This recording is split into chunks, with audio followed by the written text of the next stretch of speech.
Hello, Louise. Here we are for another discussion about AM Homes, The Mistress's Daughter. Hi, Sarah. Hey, gotten a little we come in and it is 7 years after Ellen died, Mm-hmm. I 7 believe. years. It's called book 2, right? So it's now Book 2, like we're in the part. post. Yeah. Yeah. And it took her 7 years to be able to open the boxes of Ellen, her birth mother. Yeah. She put them in storage. I like the way she kind of Me, described all that. me too. I like that. Read that part about the stories. Do we have that somewhere? Yeah, It just, I don't, it kind of jumps around. I'll get to it. Some of the things I highlighted, but she's feeling a lot of guilt about Mhm. having not been there for her. Cause at one point she calls the doctor in Atlantic City and he's like, she could have been saved. I don't know why Yeah. she walked out of the hospital that day.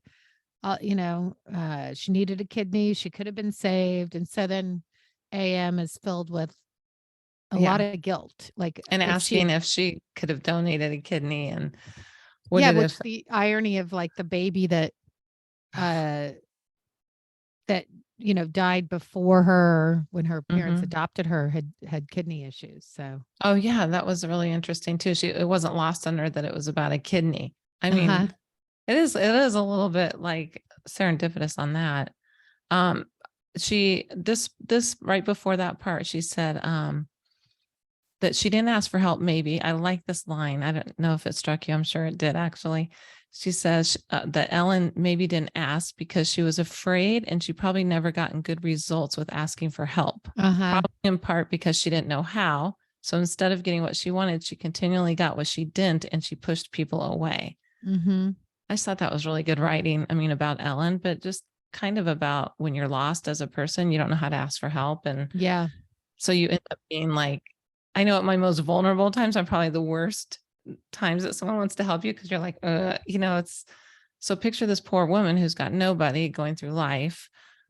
And probably the way she asked AM, because AM said she had what was that kind of disgust or something about, like, if she had asked me in a nicer In the way, right in the way. right way. Like, would I have helped her if she'd asked me in the right way? It's it just Yeah. shows how complicated it all is, and the complications of your birth fam just again feeling sort of not belonging, and who is this person to me, yet she gave birth to me. And Yeah. Guilt and um vulnerability.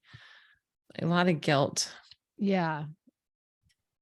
uh so then she finally gets to, there's just such a lot of good lines. She says, did I Yeah. ever say how precariously positioned I feel on the edge of the earth, as though my permit could be revoked at any second? Oh, that was really good, actually. I kind of felt I circled that twice because I felt a lot of my life that way, that even though you're going along and like if someone saw you from the outside, they think, oh, she's doing fine. That's a fine person, whatever, you're together.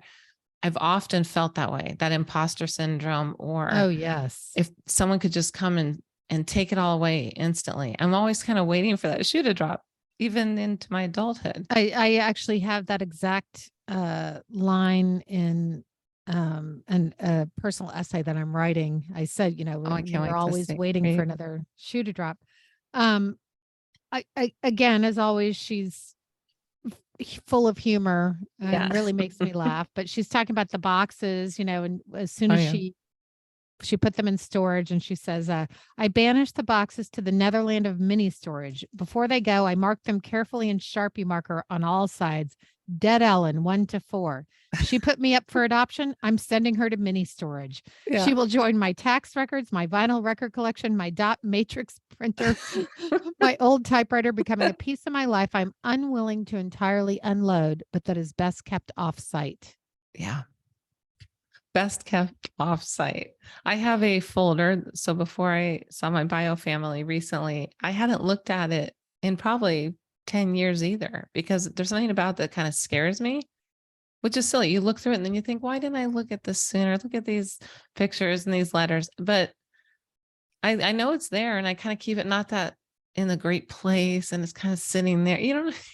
I actually thought about this. Like, I need to get organized, put things in a good place, look at them often, because I do the same thing. Is this all adoptees? I'd love to actually ask more adoptees if Maybe they do that'll this be a kind of, yeah. good question.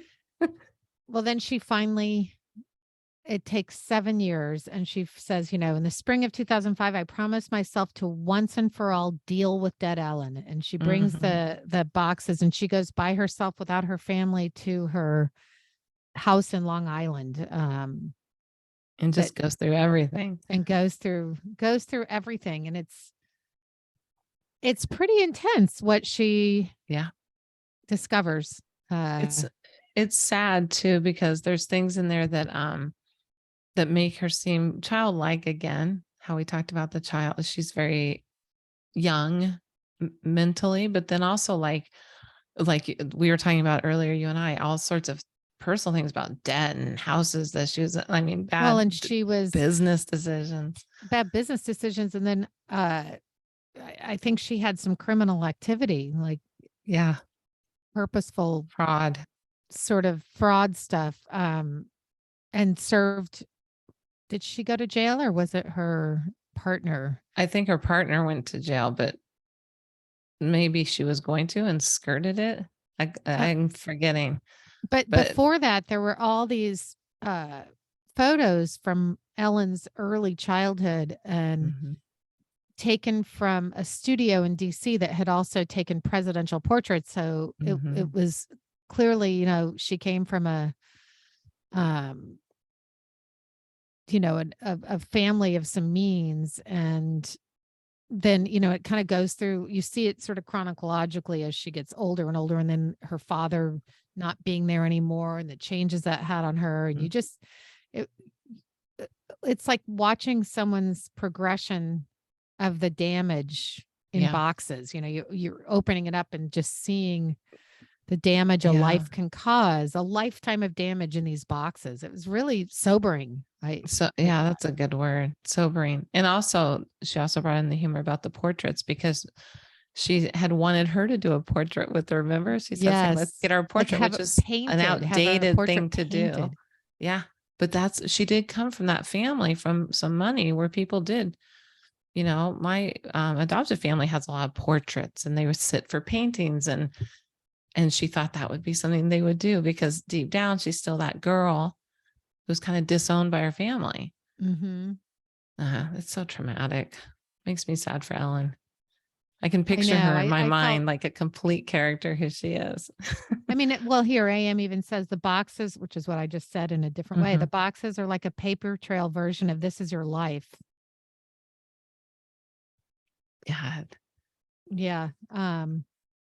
There was also a lot of like funny things about football and things like that with the Redskins, because also her biological father had played football, and she was like really into the whole Redskins. And then like, there was just straight, I'm Well, thinking, yeah, it was something. what would people Yeah. find out about me in boxes? It's Well, it sure was sobering enough to make me think, Sarah, like you got to do a big scrub of your life. me too. My life in my house I and my don't want to like closets. end up that way. No, God, I don't either. That there was Uh, also a line that, and this is a little bit going back, but I thought it might have hit you too, about something when her mom said, just because I wanted to just say this line, because I wrote living two lives at once. It said, oh, how she was being told that remember her mother told her that Ellen died. So it's mhm. like, I just like this writing. My mother is dead. My mother called to tell me my mother is dead. I mean, Yes, that's like, I yes, like that. This is the dissonance, the split, the impossibility of living two lives at once. yes. I don't know why that I quote, underline that too. didn't that just seem like a quote for, I wanted everyone to hear it in case they're not reading along, or they're just, listening to the podcast without reading the book. She's such a rich writer. She really is. She's such a great writer. And then, at the end, she gives her mother the Jewish funeral she always wanted. Yeah. Um, Yeah, that part was nice actually, where you say the names mhm. on the Day of Atonement in the fall. Yom Kippur, isn't that what that's called? And you say, It's actually um, called oh, I'm blanking. I should know this, but and you say everyone's name. So it's like you put the name in and the whole congregation says that name and praises that name. So it's like, I like how she said, yeah. it's like even with everybody else, right? Like her name wasn't more important or less important than everybody else's name that was said. It was just said. And I like that. It was because she had wanted her to be adopted by a Jewish family too. So I just felt like that was a nice, I don't know, it's healing, making me emotional today. Always emotional lately, Sarah. It's quite a thing. Yeah. I know the line I'm looking for, but I can't find it. I know. I'm looking too, and we're I can cut this part. Editors. yeah, we're gonna have to what? Here, let's pause. Yeah, pause. So she does, she gives Ellen the Jewish funeral she wanted. There's a part of the Yom Kippur service called the Yizkor, during which they read the names, as you said. So then she says her name is called out. It is heard, equal to the others. It is not alone. I see other people crying and feel that I have done something. I have given her the one thing she wanted, to be recognized, to be noticed. This is her Jewish funeral. And then, with the boxes, she ends up finding that she had been giving money to the Jewish Oh yeah. home. She didn't have money and she was giving away, like doing nice things. I mean, I think she came in and out of, she would do these strange sort of questionable money transactions. transactions. And which then she'd actually get a flood of money, and then, which actually gave me the notion that she's a lot smarter than I took her for, because you actually have to be pretty bright to do some of that stuff. And I always had her a little bit more young, flighty in my head. I'm like, oh, she was actually pretty savvy. I think she was just, her damage showed In the who emotional. knows how she portrayed herself to the rest of the world, but to Yes. her daughter that she gave away, the damage was evident and prevalent. Don't we all portray ourselves like emotionally to those we're close to when we have problems so different than the world sees, right? Yes, for Like sure. on Zoom meetings at work type of thing.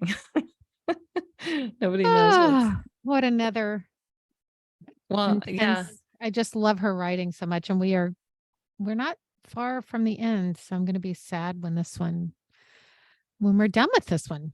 Me too. And we've been getting a lot of good memoirs coming in, and we have ours picked out, but we have so many more to read. I'm just we do. I know. It's neat to hear from other adoptees and, just the writing, see how they feel. Cause it reflects on, like, it's not my story, but I love reading it. Cause I sit there, don't you, after each one and just kind of go, oh, I sit with it. It's like, I take a moment and sit with it, it's not like reading another kind of book or anything. It's just interesting. Yeah. Well, we have another guest coming up. So yeah, get to hear his story. Got a good reunion. Yep. Yes. Good reunion story. So okay. stay tuned, peeps. See you soon. See you soon.